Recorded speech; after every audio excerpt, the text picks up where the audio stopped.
এক গ্রামে ছিল এক গরিব মুচি। সে তার স্ত্রীকে নিয়ে একটি ছোট গ্রামে বাস করত।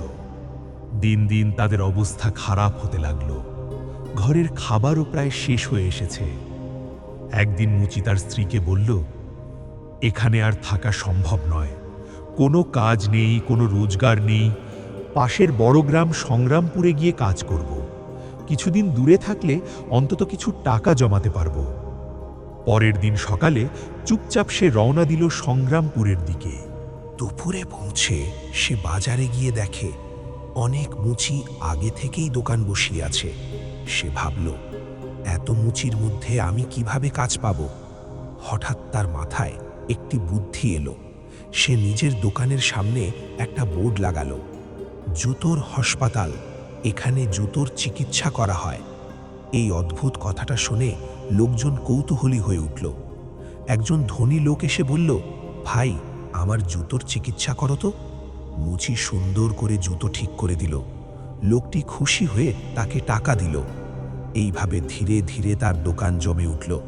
কিছুদিনের মধ্যেই সে 10টি সোনার মুদ্রা জমিয়ে ফেলল। সে 2টি সোনার মুদ্রা দিয়ে একটি বলদ কিনল এবং বাড়ি ফেরার সিদ্ধান্ত নিল। ফেরার পথে তাকে একটি জঙ্গল পার হতে হচ্ছিল।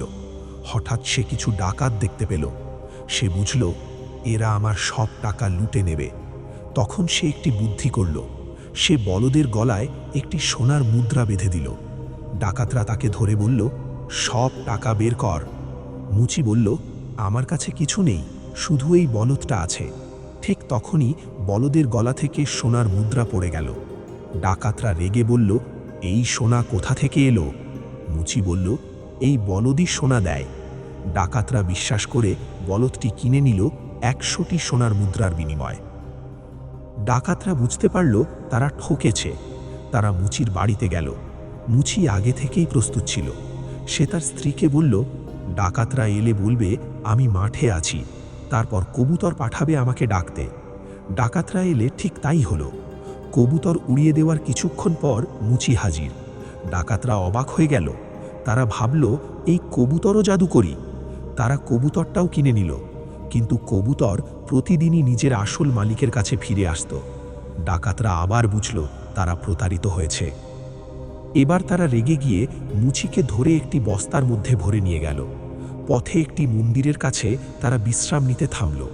সুযোগ পেয়ে মুচি বস্তার ভেতর থেকে চিৎকার করতে লাগল, আমি রাজকুমারীর সঙ্গে বিয়ে করব না, আমাকে ছাড়ো। একজন ছাগলওয়ালা তা শুনে অবাক হয়ে জিজ্ঞেস করল, তুমি কেন বিয়ে করতে চাইছো না? মুচি বলল, রাজকুমারীর সঙ্গে জোর করে বিয়ে দিচ্ছে। ছাগলওয়ালা বলল, আমি হলে নিশ্চয়ই রাজি হতাম।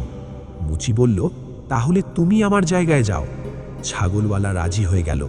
সে বস্তার ভেতরে ঢুকে পড়ল আর মুচি পালিয়ে গেল। এইভাবে নিজের বুদ্ধি আর চতুরতার জোরে মুচি বারবার বিপদ থেকে নিজেকে রক্ষা করল।